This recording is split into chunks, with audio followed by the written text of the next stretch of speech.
Yo les gens, j'espère que vous allez bien, on se retrouve aujourd'hui pour une nouvelle vidéo dans laquelle on va parler un petit peu des news qui concernent le prochain Forza Motorsport, puisqu'on a eu des petites news qui datent bien de la conférence Xbox et Bethesda du 12 juin 2022, qui remplace on va dire un petit peu l'E3 de cette année. Conférence dans laquelle on a eu évidemment des news qui concernaient Forza Horizon 5, ça je vous invite à aller voir la vidéo que j'ai fait hier matin à ce sujet si c'est ce qui vous intéresse. Mais Horizon 5 n'est pas le seul Forza sur lequel on a eu des news, puisqu'on a eu un nouveau trailer et même du gameplay qui concerne le nouveau Forza Motorsport. Et c'est de ce trailer et de ce gameplay dont on va parler aujourd'hui en vidéo. Avant d'aller l'analyser, eh bien je vous invite à faire deux choses. Je vous invite évidemment déjà à vous abonner si ce n'est pas encore fait, puisque évidemment quand le jeu sera sorti, je vous ferai des let's play en live et je vous ferai beaucoup de vidéos sur le jeu, et surtout à chaque fois qu'il y aura des news avant la sortie du jeu et après sur ces mises à jour, j'en parlerai en vidéo. Donc pensez bien à vous abonner et pensez aussi éventuellement à venir me follow sur Twitter. Vous trouverez mon Twitter en dessous de cette vidéo, en description, il y a un top commentaire. N'hésitez pas à m'y rejoindre, puisque sur mon Twitter je mets aussi des petites news dont je parle pas forcément en vidéo. Aussi c'est des news qui tout simplement sont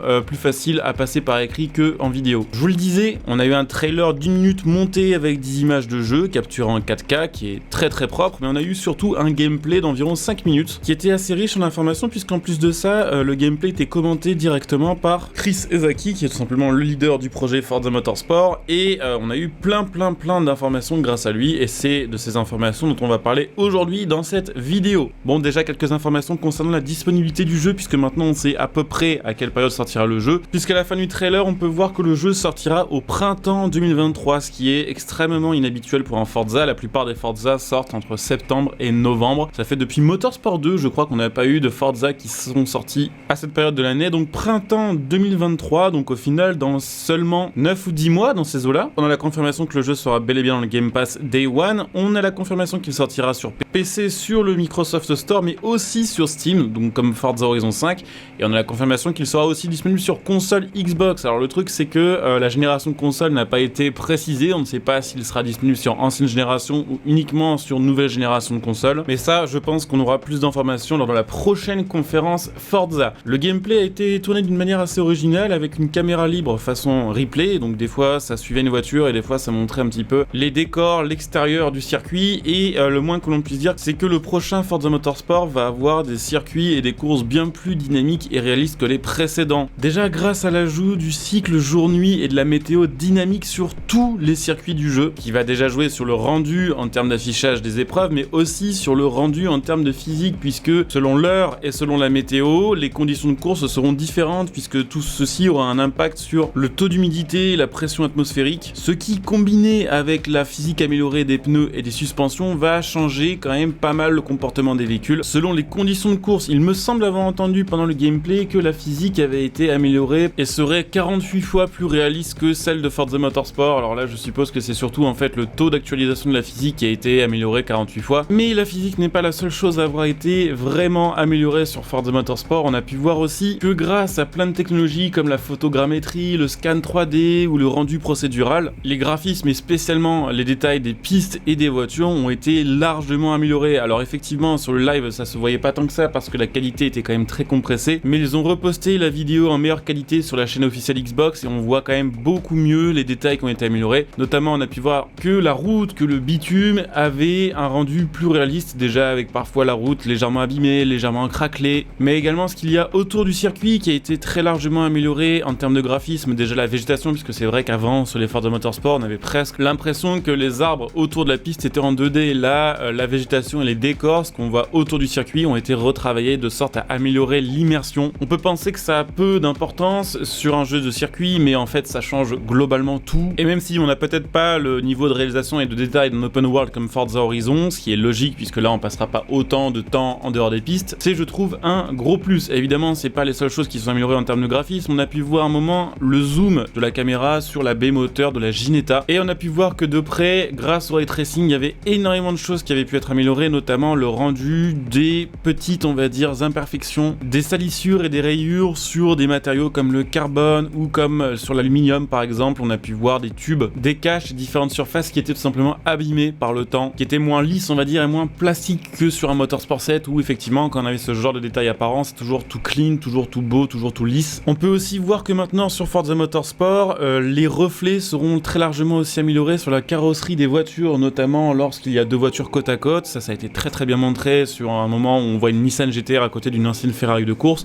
On peut voir que le reflet de la Ferrari dans la carrosserie de la Nissan est vraiment extrêmement clean et que c'est apparemment pareil pour les reflets dans les rétroviseurs, qui là aussi à mon avis va jouer quand même pour l'immersion et pour le côté photoréaliste d'un jeu comme celui-ci. On nous a également montré un petit peu le rendu des dégâts qui est apparemment plus réaliste. Alors ce qu'il faut comprendre par là, c'est que les dégâts sur Forza Motorsport en termes de déformation de carrosserie seront plus détaillés, seront plus poussés, mais de ce qu'on a pu voir, les dégâts ne seront pas forcément beaucoup plus réalistes en termes de pourcentage de dégâts qu'avant. C'est-à-dire que là on voit clairement une grosse collision avec une Audi et elle ressort effectivement avec la carrosserie qui est plus déformée qu'avant, par exemple sur un Forza Motorsport, mais vu le choc, clairement elle devrait même plus rouler, ou en tout cas elle devrait avoir perdu au moins une roue et plusieurs bouts de sa carrosserie. Donc c'est des dégâts on va dire plus jolis, avec effectivement des rayures plus travaillées et l'apparition de la saleté sur la voiture et de la poussière qui est aussi mieux faite. Mais là pour le coup je trouve qu'on a régressé par rapport à Motorsport 3 ou 4, puisque Motorsport 3 ou 4, lorsqu'on avait des grosses collisions, il était carrément possible de se retourner, de faire des tonneaux, mais aussi de perdre par exemple le pare-choc ou le capot ou l'aileron. On a pu voir aussi un petit peu le stand et on va dire l'ambiance générale qu'il y a dans l'organisation du circuit, dans les paddocks, dans les tribunes. On peut voir que là aussi la vie changera selon l'heure, selon le cycle dans lequel vous serez, avec plus ou moins de spectateurs, avec parfois des feux d'artifice, parfois des fêtes foraines, également les spectateurs qui seront plus mobiles et qui se déplaceront plus et qui seront apparemment mieux faits aussi, et tout ça, même si c'est pas on va dire des éléments principaux du gameplay, ce sont des choses qui aident vraiment à avoir l'impression d'être plus sur un vrai circuit que sur un jeu classique. On a pu remarquer aussi que dans les stands, il y avait maintenant un vrai crew pour le pit et qu'on aurait du coup accès, alors ça c'est quand même plutôt une bonne chose, peut-être un peu plus comme sur un jeu de type F1 par exemple, accès à plusieurs trains de pneus différents, de plusieurs types, pour s'adapter aux conditions de course, par exemple passer en pneu pluie si c'est nécessaire, ou passer en gomme tendre, etc. Et apparemment aussi on aura accès à des réglages plus poussés de chaque voiture pour tout simplement avoir la bonne voiture, le bon réglage dans la bonne circonstance, et ça c'est une bonne chose. D'ailleurs on a pu voir que la customisation et les améliorations des voitures de série ne seront pas mises de côté sur Forza Motorsport 8.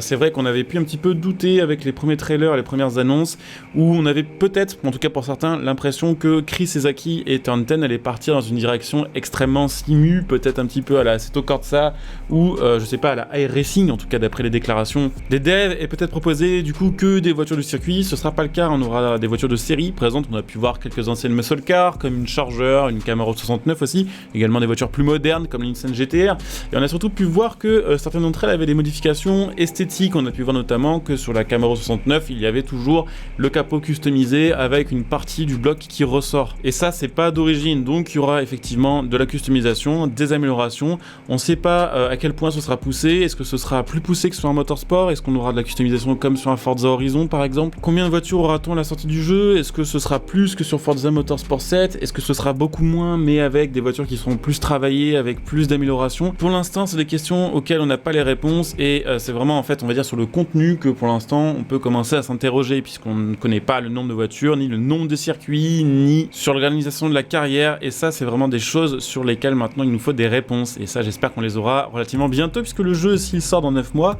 techniquement là les news comme ça on devrait les avoir d'ici 3-4 mois max, de sorte à faire quand même bien monter la hype. Donc affaire à suivre évidemment, dès qu'il y aura des petites news, des nouvelles infos, je vous en parlerai en vidéo, donc pensez bien à vous abonner si ce n'est pas encore fait, pensez à laisser un petit like, pensez aussi à laisser un petit commentaire pour me dire ce que vous pensez un petit peu de ce prochain Forza Motorsport. N'hésitez pas, si vous avez des informations supplémentaires ou des détails dont je vais parler en vidéo, à les mettre aussi en commentaire. Pensez à venir me follow sur Twitch pour ceux qui souhaitent me voir en live, comme d'hab la chaîne Twitch est en description et en top commentaire, donc n'hésitez pas à follow, à venir utiliser votre Twitch Prime si vous avez Amazon Prime sur ma chaîne Twitch, ça vous permettra de me soutenir gratuitement, vous en profitez de plein de petits bonus. Vous pouvez me soutenir aussi en achetant vos jeux et vos cartes d'abonnement à prix réduit via le lien Instant Gaming qui sera sous cette vidéo en description et en top commentaire. Vous pouvez aussi me soutenir gratuitement en achetant vos composants PC via le lien Matériel.net qui sera sous cette vidéo. Et puis pour ceux qui souhaitent me soutenir sur le long terme, évidemment, vous pouvez aussi devenir un soutien via le bouton rejoindre sous cette vidéo ou faire un super remerciement. Je coupe ici, je vous dis à très bientôt, bon jeu à tous, ciao.